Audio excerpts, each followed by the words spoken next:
My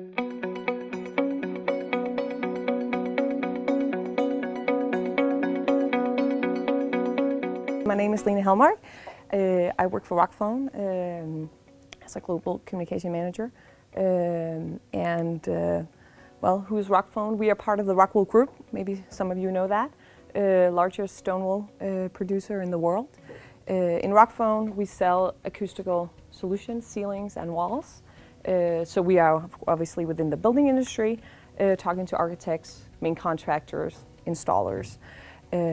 We have a global presence, so we have sales offices in most parts of the world, and we are market leader in Europe. So that's just a little bit background information for you guys.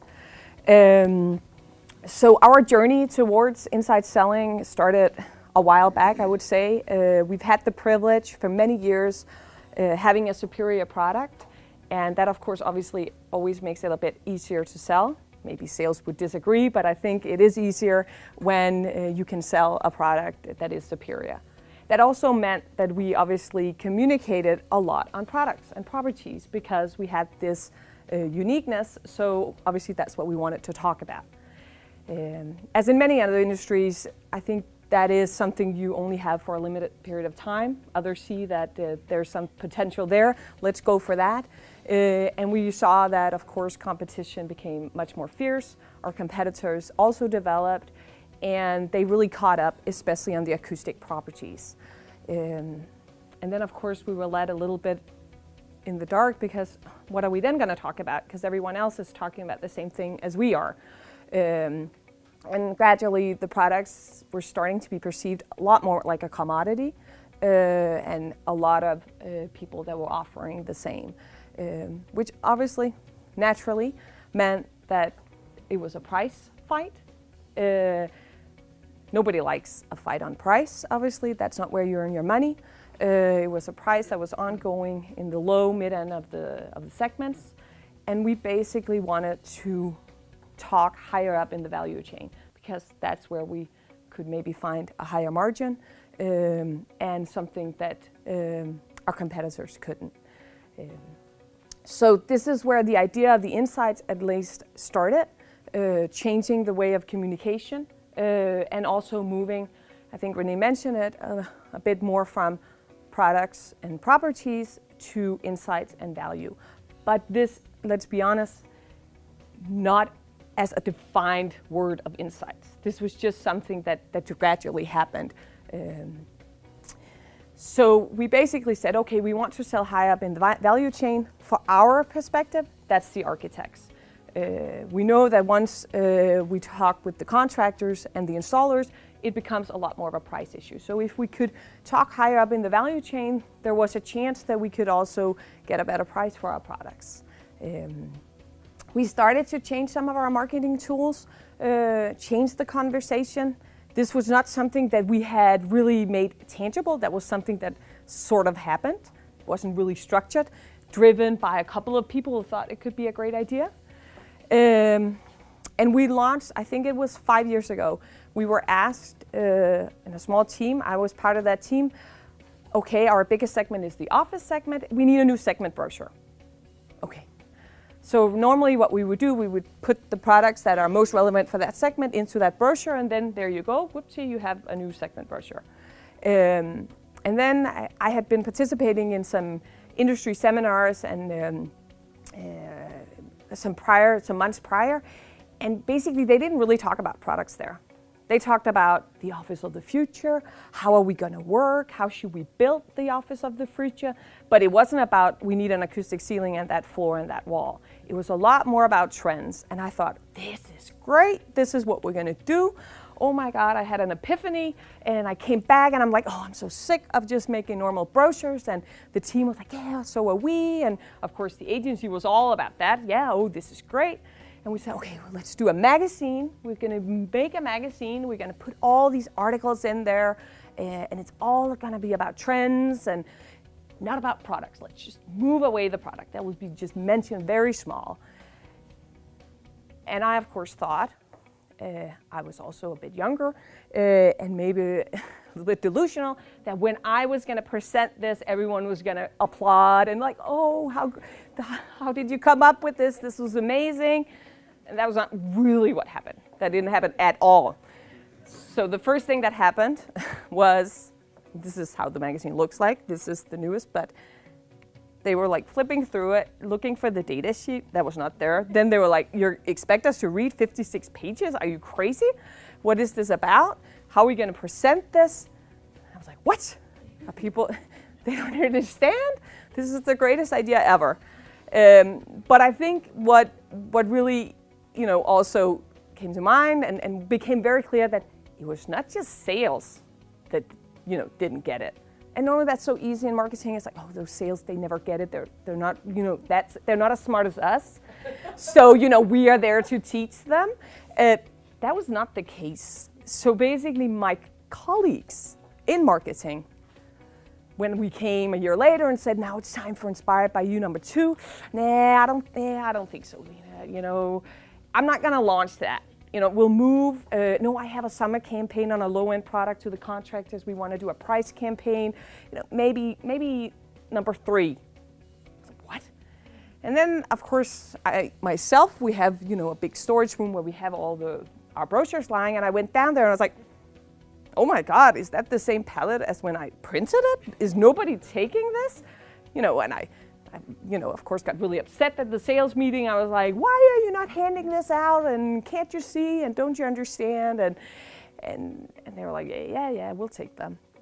And we saw that some of the sales managers got it, very few. They pushed it, and then they ran with it in their own way, and others they didn't use it at all. And then what we saw was that with those who ran with it, they ran in their own way. So, they might got some new insights. They were using, those in Holland. They were never transferred globally, and we are globally coming into us. So, they were communicating on something, and maybe in Denmark they were communicating about the exact same thing, but with a slightly different insight, could even be contradictory, and we didn't know. And then management was really not paying attention because this was just, of course, a nice, great, beautiful brochure. Did they read it? Maybe not even. But they were moving on and had focus on other things. So it was driven by very few people, which of course is always difficult. So uphill, I would say. And what became very clear, I think, early on was, if we are to succeed, if this is the way we want to go, we need the support from top management. They need to say, this is how we want to work. And it's not just marketing, but it's also how we want sales to work, how we want sales to have focus, and it also needs to be transcended into a lot of other areas of the business. And I think for me, the most important thing was training.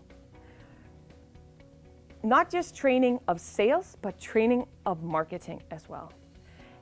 I think of it, I think I could have basically made a brochure in Russian and given it to the French and said, you present this Russian brochure. They didn't know Russian, so how are they going to present it? And what we basically did, and I have to be honest, we came as we normally do to the sales meeting. We were there for 2 hours, and we were showing all these great presentations, and then we left and we went back to our office, and the sales was like sitting back there and like left on their own. And that's not the way to do it. So I think we learned from some of the markets where they had a really strong sales manager who said, we need to train.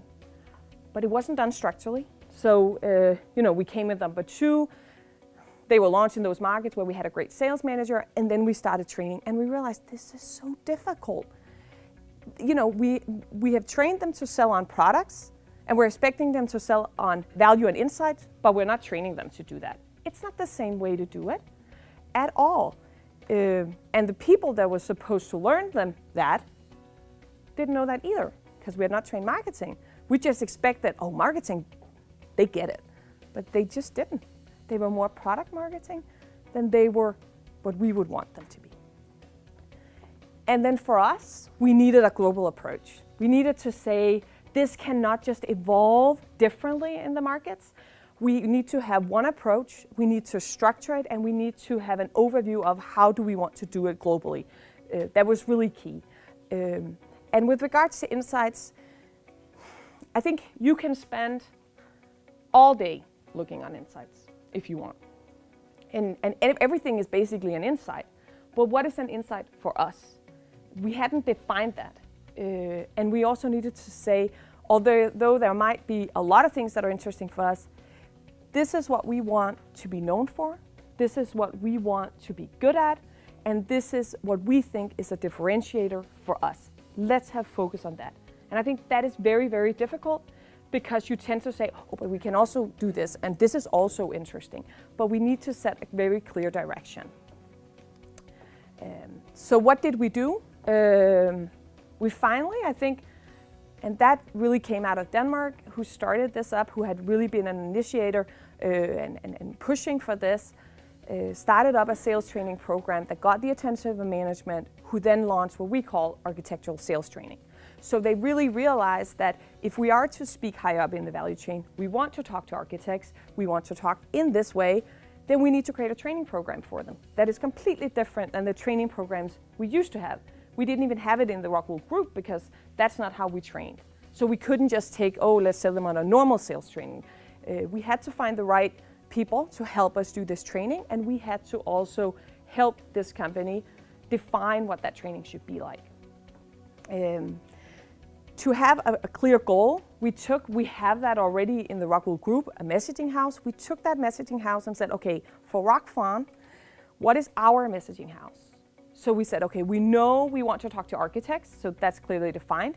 We have some segments that are core to us. Those are the ones we want to find insights within.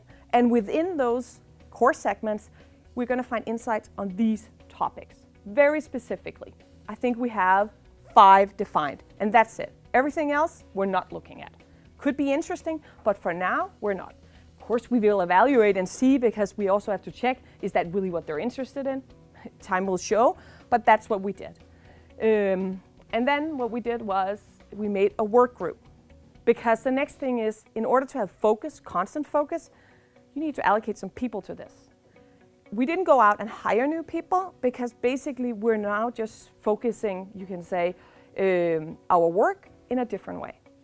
But it was written in the goal setting of those people. You are to work with insights, and it's also a cross-functional team, because we have some technical guys that needs to help us because we sell technical products, and it's driven by myself and another one in my organization as well.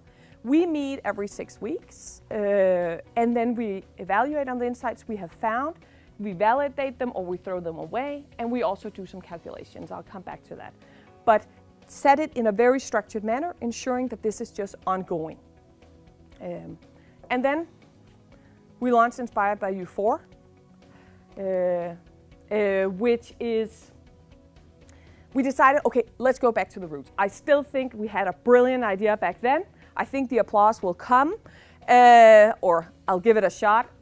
People had left, of course, the company, so it could be new to them, so they hadn't been, but, and we said, we completely, again, remove the products and go back to a truly insights magazine. In Rockfon, the most difficult market to launch new things is France. France love to argue on everything. They would go on strike if they could. And if it's not invented here, it doesn't work. And we have a very charismatic business director in France, and he was always, no, we cannot do this. We will focus on everything else. And he really didn't like it. I've had so many arguments with that guy. And we launched it, and I think 1 month later, they came back and they said, so next year you come with a new one? We would really like a new one. Okay, and then I knew, okay, they got it, but it's not because I made a great magazine. It's because we had the attention of management. We started the architectural sales training, and the sales understood how to move with it. They understood it. And they knew we have to go in this direction, so because we're told so, and this is part of our job now, and now I see how this supports that and makes it easier. To give an example, which is something we use in the magazine for what an insight is for us, because as Leah also mentioned, an insight can be many things. These are the things that we focus on at the moment.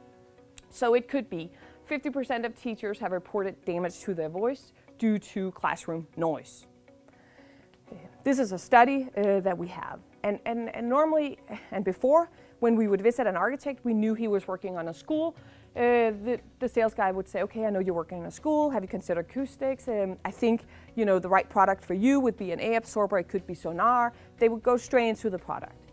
Now what we want them to do is to say, okay, you're working on a school. What are your thoughts about acoustics? They'll say, yeah, of course we need something. We'll say, okay, but you realize that 50% of teachers are suffering voice damage because of poor acoustics. So I think that if we go about this in the right way, that will also mean that you can reduce the sick days you have in school. Okay, that's money. That's something the architect can bring to the building owner, which is their customer. That is an insight for him that is valuable that we're handing over. This is a completely different way of doing it. And how do you get this naturally into the conversation? That's the next thing. It can be a little bit awkward. So that is what we train upon. What we then did and said was, now I need the help of René, is that you cannot expect a sales guy to find the insights in here, and he might prepare, but he doesn't really know how the conversation will take him. So let's say he goes, he knows he's working on a school, he prepares everything, put little post-its in here, and then all of a sudden the architect says, yeah, but I'm also working on this office. Shit. And then they start flipping, they can't find anything in offices, they panic, they don't know what to do, and then they don't like that. And that is just how it goes. I've been there, I go with them, it's not easy. So what we said was, okay, we made this library of all of our insights. We structured it in Excel. We say, if it doesn't fulfill all of these parameters, it's not a validated insight, it doesn't go in there. We can't give them that Excel sheet. It's as complicated as this. And also, they only have iPads, they don't open their computers. That's ridiculous. So what we said was, okay, if we expect them to use this, we need to create a tool. We have an iPad. They all have a program called Showpad where we push all of our latest documentation in. So that is the data sheets and everything. This was the best platform for us to create a condensed version of our insights. So what we did was we worked with this and we said, okay, so we have our segments. We already have that from our messaging house. Let's say that he's going to talk about a restaurant. Typically, restaurants never think about acoustics.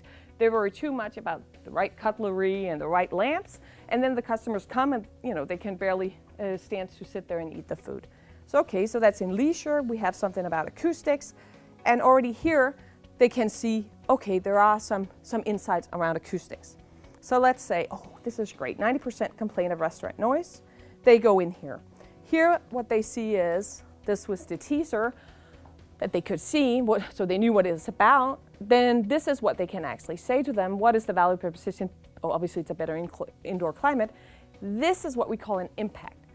This is where it becomes really interesting. We cannot do that for all the insights, but for some of the insights, this is where we do the calculation. This is why we need some of the technicians on board in our team. Because then he can say, okay, so did you realize 9 out of 10 people say that background noise is the biggest problem they face when they eat out? That will maybe even make them not go out to eat to that restaurant again.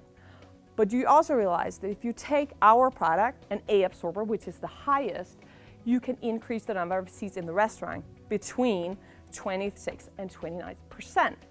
Because you can keep the same good acoustic level, which will make it comfortable, but you can actually bring more people in the restaurant compared to our competitor, which is a C absorber.